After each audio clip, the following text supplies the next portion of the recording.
নমস্কাৰ সকলোকে মোৰ ইউটিউব চেনেল প্ৰজ্ঞা আছামলৈ স্বাগতম জনাইছো। তো আজি ক্লাছ 10 ৰ বিজ্ঞানৰ যেটো সিৰিজ তাৰে পাৰ্ট 4 পাৰ্ট 3 আমি যোৱাকালি দিলো। তো আজি পাৰ্ট 4 গতিকে তোমালোকে ভিডিও বিলাক সিৰিয়ালি চাবা, গতিকে মাজতে এটা পাৰ্ট চালে বুজি পোৱা নাযায় আৰু বস্তুবিলাক আমি পুৰা ডিটেইলছত শিকি আছো। এতিয়া আমি সন্তুলন কৰা ৰাসায়নিক সমীকৰণ যেনেকে সমীকৰণবিলাক কেনেকে লিখে কেনেকে সন্তুলন কৰে সেই বিষয়ে আমি শিকি আছিলো, হয়? তো আজি আমি সন্তুলন কৰাৰ অনুশীলনী তোমালোকে এই কিতাপ কলম বহি উলাই লবা, অনুশীলনীত চাবা যেটো চ্যাপ্টাৰ 1 ক্লাছ 10 ৰ অনুশীলনীৰ কোৱেশ্চন নম্বৰ 5 চাবা। কোৱেশ্চন নম্বৰ 5 ৰ এইটো যদি চোৱা, আমি মই কোৱেশ্চনটো লিখি দিয়া নাই, তোমালোকে যেহেতু সিৰিয়াস ষ্টুডেন্ট কিতাপ বহি উলাই লৈ বহি যাবা, তো গতিকে তোমালোকে হেৰিটো চোৱা, প্ৰশ্নটো ভালকে চাবা, ঠিক আছে? হাইড্ৰোজেন গেছে নাইট্ৰোজেনৰ সৈতে লগ লাগি এমোনিয়া প্ৰস্তুত কৰে। তাৰ মানে মই চ্যাপ্টাৰটোৰ মাজত অকমান আৰু বেলেগ প্ৰশ্নবিলাক বুজাম, কিন্তু প্ৰথমতে কি কৰিছো, মই যিমানখিনি সমীকৰণ লিখিব লগা আছে আৰু যিমানখিনি সন্তুলন কৰিব লগা আছে সেই গোটেইখিনি প্ৰথমতে কৰি লৈছো, হয়? তাৰ পিছত মই বাকিখিনি স্টেপ ওয়াইজ আলোচনা কৰিম। তোমালোকে টেনচনে নলব লাগে, it's your one stop solution, গোটেই বিজ্ঞানৰ যি কোনো পাই যাবা, ঠিক আছে? এটা কৈছে কি, হাইড্ৰোজেন গেছে নাইট্ৰোজেনৰ সৈতে লগ হৈ এমোনিয়া প্ৰস্তুত কৰে। হাইড্ৰোজেন গেছে কাৰ লগত লগ লাগিছে? নাইট্ৰোজেনৰ লগত। হাইড্ৰোজেন গেছ বুলি ক'লে আমি তাৰ সংকেতটো H2, অকলে হি গেছ প্ৰডিউস নকৰে। প্লাস নাইট্ৰোজেনৰ সৈতে নাইট্ৰোজেন N2, মানে হাইড্ৰোজেন নাইট্ৰোজেন অক্সিজেন ক্লোৰিন এইবিলাক দ্বি পাৰমাণৱিক অণু দুটা দুটাকে থাকে। এই দুটা লগ হৈ কি উৎপন্ন কৰা বুলি কৈছে? এমোনিয়া প্ৰস্তুত কৰে। এমোনিয়া, এতে আকৌ এমোনিয়াৰ সংকেতটো হল NH3। এমোনিয়াৰ সংকেতটো কি? NH3। এতিয়া চোৱা, সমীকৰণটো লিখিলো আমি, এটো মনত ৰাখিবা, এমোনিয়াৰ সংকেতটো কি? NH3। এতিয়া আমি সমীকৰণ লিখিলো, এতিয়া তাক সন্তুলন কৰিব লাগে। এতিয়া সন্তুলন কৰিম কেনেকে চাবা, ইয়াতে হাইড্ৰোজেন কেইটা আছে? তোমালোকে দেখিছা হাইড্ৰোজেন দুটা আছে, কিন্তু ইয়াতে না হাইড্ৰোজেন কেইটা আছে? তিনিটা আছে। ইয়াতে চোৱা নাইট্ৰোজেন দুটা আছে, ইয়াতে নাইট্ৰোজেন কেইটা আছে? এটা আছে। আৰামছে ইয়াতে এটা কি দি দিয়া? 2 দিয়া, কাৰণ ইয়াতে 2 দিলে নাইট্ৰোজেন দুটা হৈ গল, ইয়াত এফালে দুটা আছে। কিন্তু ইয়াতে 2 দিয়াৰ লগে লগে হাইড্ৰোজেন আছিল তিনিটাকৈ দুইবাৰ হলে তিনিটা দুবাৰ হলে 6টা হৈ গল। কিন্তু ইয়াতে হাইড্ৰোজেন কেইটা আছে? দুটাহে আছে, গতিকে ইয়াকো 6টা বনাব লাগিব। গতিকে ইয়াতে দুটা আছে, দুটাকৈ 3বাৰ হলে 6টা হ'ব, গতিকে ইয়াতে এটা তোমালোকে কি দি দিয়া? 3 দিয়া, হৈ গল। নিশ্চয় বুজি পাইছা। এতিয়া আমি বি নাম্বাৰটো চাম, 5 ৰ বি, অনুশীলনীৰ 5 ৰ বি। এটা কৈছে কি, হাইড্ৰোজেন সালফাইডে বায়ুত দাহিত হৈ, হাইড্ৰোজেন সালফাইডে ক'ত দাহিত হৈ? বায়ুত দাহিত হৈ পানী আৰু সালফাৰ ডাই অক্সাইড উৎপন্ন কৰে। এটা চোৱা, মই আগৰ ভিডিও বিলাকত কৈছো যে দহন হোৱা মানে হি অক্সিজেনৰ লগত বিক্ৰিয়া কৰিছে। দহন হোৱা মানে কাৰ লগত বিক্ৰিয়া কৰিছে? অক্সিজেনৰ লগত বিক্ৰিয়া কৰিছে। মানে ধৰা কৰবাত তোমালোকৰ এলপিজি ষ্টভটো ধৰা জ্বলি আছে, তাৰ মানে কি? এলপিজিত কি থাকে? বিউটেন নামৰ এবিধ পদাৰ্থ থাকে। সেই বিউটেন নামৰ পদাৰ্থবিধে এই অক্সিজেনৰ লগত বিক্ৰিয়া কৰিছে, সেইকাৰণে হি জ্বলি আছে। মানে এইটো দহন, তাকে আমি কি বুলি কওঁ? দহন। বুজি পাইছানে? দহন মানে হি নিশ্চিতভাৱে অক্সিজেনৰ লগত কি কৰিব লাগিব? বিক্ৰিয়া কৰিব লাগিব, হয়? এতিয়া তোমালোকে সৰুতে এটা এক্সপেৰিমেন্ট পাইছিলা, এনেকে এডাল মমবাতি জ্বলি আছিল, হয়নে? মমবাতিডাল জ্বলি আছিল, তাত যদি এটা আমি গ্লাছ এনেকে ঢাকি দিও, তেতিয়া লাহে লাহে মমবাতিডাল কি হৈ গৈছিল? নুমাই গৈছিল, ৰাইট? তো গতিকে ইয়াতে কিয় নুমাইছিল? তাৰমানে অক্সিজেনৰ অভাৱত নুমাইছিল। এনেকে ঢাকি দিওতে অক্সিজেনটো আহা নাছিল, তাৰ মানে মমবাতিডালে জ্বলি আছিল মানে কি? অক্সিজেনৰ লগত ৰিয়েক্ট কৰি আছিল, হয়নে? তো গতিকে ইয়াতে কাৰ দহন ঘটিছে চোৱা, প্ৰশ্নটোত আমি এটা কথা বুজি পালো যে দহন হ'ব লাগিলে অক্সিজেনৰ লগত ৰিয়েক্ট কৰিব লাগিব। এটা কাৰ দহন হৈছে? হাইড্ৰোজেন সালফাইডে। এটা হাইড্ৰোজেন সালফাইডৰ সংকেত জানিব লাগিল। চাবা, হাইড্ৰোজেনৰ কাৰণে S আহিল, সালফাইড আই লগ লাগিছে নহয়, মানে হেতু একচুয়ালি সালফাৰ, ঠিক আছে? এতিয়া হাইড্ৰোজেনৰ যোজ্যতা কিমান? 1, সালফাৰটো মই 2। উলাই লব জানা তোমালোকে যোগ্যতা নোৱাৰিলে নাজানিলে মোক কবা তো গতিকে আমি এনেকে লিখো গতিকে হাইড্ৰোজেন সালফাইডৰ কি হল সংকেতটো H2S হাইড্ৰোজেন সালফাইডৰ সংকেত H2S হয় তাৰ পিছত এই হাইড্ৰোজেন সালফাইডটো বায়ুত দাহিত হৈছে মানে জ্বলিছে অৰ্থাৎ হি কাৰ লগত ৰিয়েক্ট কৰিছে অক্সিজেনৰ লগত ৰিয়েক্ট কৰিছে ক্লিয়াৰ এতিয়া কি উৎপন্ন কৰিছে চোৱা দাহিত হৈ পানী আৰু সালফাৰ ডাই অক্সাইড উৎপন্ন কৰিছে উৎপন্ন কৰা বস্তু কেইটা ইফালে তো পানী পানী মানে তোমালোকৰ কিমান কি H2O পানী মানে কি H2O আৰু কি উৎপন্ন কৰিছে সালফাৰ ডাই অক্সাইড এটা সালফাৰ ডাই অক্সাইডৰ বা সংকেত কি এটা তোমালোকে সৰুৰ পৰাই জানা কাৰ্বন ডাই অক্সাইড কাৰ্বন ডাই অক্সাইড কাৰ্বন ডাই অক্সাইড ইমানে বায়ুমণ্ডলত বাঢ়ি গৈছে তাৰ সংকেতটোও জানা CO2 এ ডাই মিন্স 2 কাৰ্বন ডাই অক্সাইড মানে দুটা অক্সাইড তো ইমানে বাঢ়ি গৈছে আমাৰ বায়ুমণ্ডলত সেইটো বাৰু পিছত কম তথাপি থৰতে কৈ থওঁ এইটো আমাৰ কাৰণে বহুত ক্ষতিকাৰক হয় গ্লোবেল ওয়াৰ্মিং বাঢ়িছে গতিকে পাৰিলে গছ ৰুবা বাৰু বাদ দিলো কাৰ্বন ডাই অক্সাইড এই যেটো কাৰ্বন ডাই অক্সাইড CO2 ঠিক তেনেকে পানী আৰু কি উৎপন্ন হৈছে ইয়াতে সালফাৰ ডাই অক্সাইড আৰে কাৰ্বন ডাই অক্সাইড হলে যদি CO2 হয় সালফাৰ ডাই অক্সাইড হলে SO2 হ'ব নাইট্ৰজেন ডাই অক্সাইড হলে কি হ'ব NO2 সিম্পল এবিলাক কথা জানা তোমালোকে তো লিখিলো লিখি পেলাই এতিয়া আমি সন্তুলন কৰিম চাবা হাইড্ৰোজেন এইফালে কেইটা আছে দুটা আছে এইফালেও কেইটা আছে দুটা আছে হাইড্ৰোজেনটো মিলি আছে সালফাৰ কেইটা আছে এটা আছে এইফালে কেইটা আছে এটা আছে অক্সিজেন বাওফালে দুটা আছে কিন্তু সোফালে কেইটা আছে তিনিটা আছে ইয়াতে এটা ইয়াতে দুটা দেখিছা এটা অক্সিজেনটো মিলাব লাগিব এটা ইয়াতে এটা কথা কৈ থও তোমাক এটা ট্ৰিক যদি মানে কোনোবা এটা পৰমাণুৰ সংখ্যা কৰবাত অযুগ্ম সংখ্যক থাকে তেতিয়া হেতু মিলাব অসুবিধা হয় সেইকাৰণে অযুগ্মটো সদায় যুগ্ম কৰি লবা ধৰি লোৱা ইয়াতে এটা আছে অক্সিজেন গতিকে তাক বঢ়াই লোৱা ইয়াতে এটা 2 দি দিয়া অক্সিজেন দুটা হৈ গল ইয়াততো দুটা ঠিক আছে গতিকে দুটাই কেইটা হৈ গল চাৰিটা ঠিক আছে এইফালে অক্সিজেন কেইটা আছে দুটা আছে ইয়াতে এটা 2 দিলে ইয়াতো অক্সিজেন চাৰিটা হৈ যাব কাম খতম বাট বাকি কেইটা চাই লৰবা ইয়াতে কিবা এটা তো বহাম 2 বহাম বুলি ভাবি থৈ দিয়া এটা হাইড্ৰোজেন কেইটা আছে হাইড্ৰোজেন ইয়াতে 2 দিয়াৰ লগে লগে চাৰিটা হৈ গল ন কেইটা হৈ গল চাৰিটা কিন্তু ইয়াতে কেইটা আছে দুটাহে আছে ইয়াতে এটা কি দি দিয়া 2 এটা দি দিয়া তো হাইড্ৰোজেন মিলি গল এতিয়া চোৱা ইয়াতে 2 দিয়াৰ লগে লগে সালফাৰ কেইটা হৈ গল সালফাৰ দুটা হৈ গল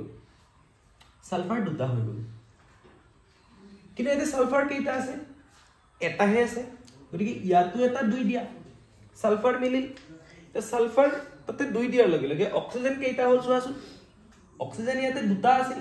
দুটাকে 2 বাৰ অৰ্থাৎ তাতে চাৰিটা আছে ইয়াত এটা আছিল এটাকে 2 বাৰ অৰ্থাৎ দুটা আছে গতিকে ইয়াতে অক্সিজেন চাৰিটা ইয়াতে দুটা ছয়টা হৈ গল কিন্তু ইয়াতে অক্সিজেন আছে কেইটা দুটা গতিকে আৰামছে এটা কি দি দিয়া 3 দিয়া গতিকে দুটাকে 3 বাৰ হলে কেইটা হৈ গল ছয়টা নিশ্চয় তোমালোকে বুজিছা এইবাৰ আমি সি লৈকে যাম সি চাবা কি কৈছে বেৰিয়াম ক্লোৰাইডে এলুমিনিয়াম তোমালোকে বেলেগ লিখি লবা দেই বেৰিয়াম ক্লোৰাইডে এলুমিনিয়াম সালফেটৰ হৈতে বিক্ৰিয়া কৰি এলুমিনিয়াম ক্লোৰাইড আৰু বেৰিয়াম সালফেটৰ অধক্ষেপ উৎপন্ন কৰে কোনে কাৰ লগত ৰিয়েক্ট কৰিছে বেৰিয়াম ক্লোৰাইডে এলুমিনিয়াম সালফেটৰ হৈতে বিক্ৰিয়া কৰি বেৰিয়াম ক্লোৰাইডটোৱে মানে এলুমিনিয়াম সালফেটৰ লগত বিক্ৰিয়া কৰিছে গতিকে এই বস্তুবিলাকৰ সংকেতবিলাক মই প্ৰথমতে লিখিব লাগিব গতিকে এই বস্তুকিটা মুছি দিছো তোমালোকে লিখি লৈছা নিশ্চয় আমি সংকেতবিলাক জানিব লাগিব হা সি নাম্বাৰটো যদি চাব যাও কোনে কাৰ লগত ৰিয়েক্ট কৰিছে বেৰিয়াম ক্লোৰাইড প্ৰথমতে বেৰিয়াম ক্লোৰাইডৰ সংকেত জানিব লাগিব Ba মই তোমালোকক দিছো এইবিলাক তোমালোকে কেৱল মনত ৰাখাটো দৰকাৰ Cl বেৰিয়ামৰ কাৰণে Ba ক্লোৰাইডৰ কাৰণে Cl বেৰিয়ামৰ যোজ্যতা 2 ক্লোৰিনৰ যোজ্যতা 1 সংকেত লিখতে আমি এনেকে লিখিব লাগে BaCl2 তো বেৰিয়াম ক্লোৰাইডৰ সংকেত ওলাই গল মই সংকেতবিলাক লিখি লিখি দেখুৱাইছো তোমালোকে এই বস্তুখিনি পৰীক্ষাত লিখি দিব নালাগে এইখিনি মই তোমালোকক কেনেকৈ সংকেতবিলাক লিখে আৰু সংকেত শুদ্ধভাৱে লিখিব নোৱাৰিলে তোমালোকে সন্তুলন কেতিয়াও কৰিব নোৱাৰা ঠিক আছে বেৰিয়াম ক্লৰাইড কাৰ লগত লগ লাগিছে এলুমিনিয়াম সালফেটৰ লগত লগ লাগিছে এলুমিনিয়ামৰ কাৰণে Al সালফেটৰ কাৰণে কি SO4 এলুমিনিয়ামৰ যোজ্যতা 3 সালফেটৰ যোজ্যতা 2 সংকেত লিখোতে আমি এনেকৈ লিখিব লাগে কি হ'ব Al2SO4 SO4 গতিকে 3 টো ইয়াতে লাগিব এতে এটা কথা মন কৰিবা এইটো ডাঙৰ হাতৰ আছে এইটো ডাঙৰ হাতৰ মানে এইটো বেলেগ বেলেগ মৌল গতিকে বেলেগ বেলেগ মৌলৰ লগত 3 লগ লাগিব লাগিলে তাতে এটা ব্ৰেকেট দি পেলাই 3 টো লিখিব লাগিব এটা মৌল হলে ব্ৰেকেটটো দিয়া দৰকাৰ নাই ইয়াতে যে এটা মৌল আছে Al মানে এটাই মৌল তো ইয়াতে ব্ৰেকেটটো দিব লগা নাছিল ঠিক আছে গতিকে এলুমিনিয়াম সালফেটৰ সংকেত তোমালোকে বুজিলা এবাৰ বিক্ৰিয়া কৰি কি উৎপন্ন কৰিছে এলুমিনিয়াম ক্লোৰাইড উৎপন্ন কৰিছে এলুমিনিয়াম ক্লোৰাইড মানে এলুমিনিয়ামৰ কাৰণে Al ক্লোৰাইডৰ কাৰণে Cl এলুমিনিয়ামৰ যোজ্যতা 3 ক্লোৰিনৰ যোজ্যতা কিমান 1 ঠিক আছে গতিকে ইয়াৰ সংকেতটো হৈ গল Al1Cl3 গতিকে এলুমিনিয়াম ক্লোৰাইডৰ সংকেতটো হল AlCl3 তাৰ পিছত আৰু এলুমিনিয়াম ক্লোৰাইড আৰু barium sulphate barium sulphate Ba বেৰিয়ামৰ কাৰণে Ba সালফেটৰ কাৰণে কি SO4 গতিকে বেৰিয়ামৰ যোজ্যতা 2 সালফেটৰ যোজ্যতা কিমান 2 গতিকে দুটা যেতিয়া একে হ'ব লিখিব নালাগে বেৰিয়াম সালফেটৰ সংকেত BaSO4 সংকেত কিটা ধুনিয়াকে লিখি ললা বা তোমালোকে জানিলে এনেকে লিখি লোৱাৰ প্ৰয়োজন নাই তো গতিকে বেৰিয়াম ক্লোৰাইডে এইটো লগত বিক্ৰিয়া কৰি এই দুটা উৎপন্ন কৰিছে মই এতিয়া ভালকে লিখি দিম so barium chloride BaCl2 plus aluminium sulphate Al2SO4 3 এই দুটাৰ মাজত বিক্ৰিয়া ঘটিছে বিক্ৰিয়া ঘটি কি উৎপন্ন হৈছে এলুমিনিয়াম ক্লোৰাইড AlCl3 এইটো উৎপন্ন হৈছে আৰু কি উৎপন্ন হৈছে barium sulphate BaSO4 barium sulphate উৎপন্ন হৈছে চাবা এতিয়া আমি সন্তুলন কৰিম নিশ্চয় তোমালোকে এইখিনি কথা বুজি পাইছা এতিয়া বেৰিয়াম কেইটা আছে এটা আছে এইফালেও কেইটা আছে এটাই আছে ধুনিয়াকে মিলি আছে তাৰ পিছত এইফালে চোৱা না ক্লোৰিন কেইটা আছে দুটা আছে এইফালে কেইটা আছে তিনিটা আছে ক্লোৰিনটো মিলা নাই ঠিক আছে মিলা নাই মিলাম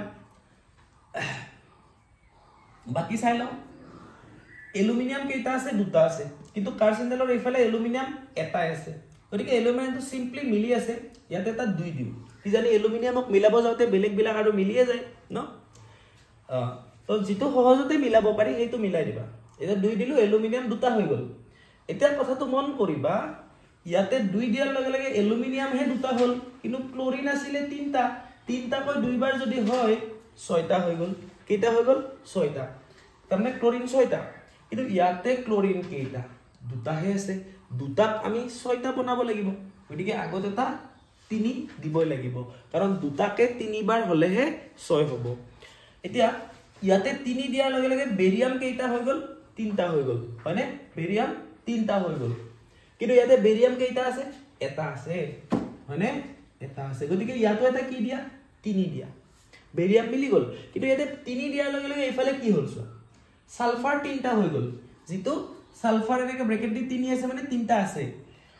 অক্সিজেন 4টা আছিল 4টা কৈ 3 বাৰ দ্যাট মিন 12টা হৈ গল গতিকে ইয়াতো অক্সিজেন 4টা কৈ কেইবাৰ হল 3 বাৰ হল ইয়াতো অক্সিজেন কেইটা হৈ গল 12টা হৈ গল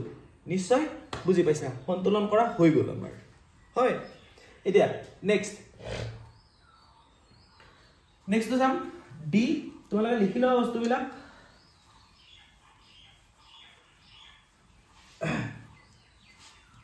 সিস্টেমেটিকলি সিৰিয়ালি বস্তুবিলাক পঢ়ি যোৱা একো টান বস্তু নাই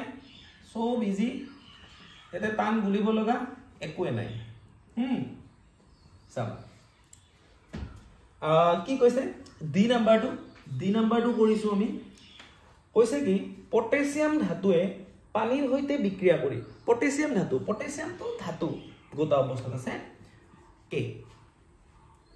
কে মানে পটাছিয়ামৰ সংকেত ধাতুৱে কাৰ হৈতে বিক্ৰিয়া কৰিছে পানীৰ হৈতে বিক্ৰিয়া কৰিছে পানীৰ সংকেত আমি জানোই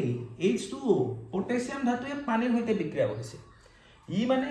বহুত সক্ৰিয় ধাতু ই যেতিয়া পানীত দিবা পুৰা জুই জ্বলি যাব নিমিষতে মই এটা ভিডিও বনাই দিছো ফায়াৰ ইন ওয়াটাৰ চাবা গৈ তো পানীৰ হৈতে বিক্ৰিয়া কৰি পটাছিয়াম হাইড্ৰক্সাইড কি উৎপন্ন কৰিছে পটাছিয়াম হাইড্ৰক্সাইড উৎপন্ন কৰিছে পটাছিয়াম হাইড্ৰক্সাইডৰ ফৰ্মুলা লাগিল পটাছিয়ামৰ কাৰণে K হাইড্ৰক্সাইডৰ কাৰণে OH গতিকে যোজ্যতা 1 হলে একো লিখিবই নালাগে পটাছিয়াম হাইড্ৰক্সাইডৰ ফৰ্মুলা হল KOH ঠিক আছে আৰু হাইড্ৰোজেন গ্যাস উৎপন্ন কৰিছে হাইড্ৰোজেন গ্যাস ইটস H2 কি উৎপন্ন কৰিছে হাইড্ৰোজেন গ্যাস মানে H2 উৎপন্ন কৰিছে নিশ্চয় তোমালোকে বুজি পালা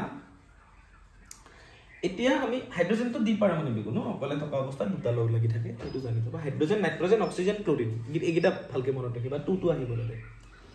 এটো কাৰোবাৰ লগত লগ লাগি থাকিলে এটো যোজ্যতাৰ কথা আহি যাব বাৰু এতিয়া আমি সন্তুলন কৰিম সো পটাছিয়াম এটা আছে এইফালেও কেইটা আছে এটা আছে ঠিক আছে তাৰ পিছত পটাছিয়াম এইফালে এটা আছে এইফালেও এটা আছে হাইড্ৰোজেন ইয়াতে দুটা আছে কিন্তু হাইড্ৰোজেন এইফালে কেইটা আছে ইয়াতে এটা ইয়াতে দুটা মানে টোটালত তিনিটা আছে হয়নে ঠিক আছে হাইড্ৰোজেনটো মিলাম বাৰু অক্সিজেন কেইটা এটা আছে এইফালে এটা আছে অকল মিলা নাই কোন হাইড্ৰোজেন মই এটা কথা বলো তেতিয়া যে কোনোবা যদি পৰমাণুৰ সংখ্যা এটা অযুগ্ম থাকে তাক যুগ্ম বলাই লয় মিলাব সহজ গতিকে ইয়াতে হাইড্ৰোজেনটো মিলা নাই ন ইয়াতে এটা আছে গতিকে এটা দুই দি দিলো ৰবা কি হয় দেখা যাও হাইড্ৰোজেন দুটা হৈ গল ইয়াতে দুটা চাৰিটা ঠিক আছে হাইড্ৰোজেন ইয়াতে দুটা আছে এটা দুই দি দিলো হাইড্ৰোজেন দুটাকে দুইবাৰ চাৰিটা গতিকে ইয়াতে দুইটো দিয়াৰ ফলত অক্সিজেন কেইটা হৈছিল দুটা ইয়াতে দুইটো দিওতে অক্সিজেন কেইটা হৈ গল দুটা অক্সিজেনটো নিজে নিজে মিলি গল আকৌ ইয়াতে দুই দিয়াৰ লগে লগে পটাছিয়াম কেইটা হৈছিল দুটা কিন্তু ইয়াতে পটাছিয়াম কেইটা আছে এটা এই কাৰণে তোমালোকে ইয়াতে এটা দুই দি দিয়া বস ইমানে তো আশা কৰো তোমালোকে সন্তুলন কৰা বিলাক সমীকৰণ লেখা বিলাক লাহে লাহে বুজি লৈ আহিছা ভিডিও বিলাক সিৰিয়ালি চাবা আৰু ভিডিও বিলাক পাৰিলে শেয়াৰ কৰিবা হয়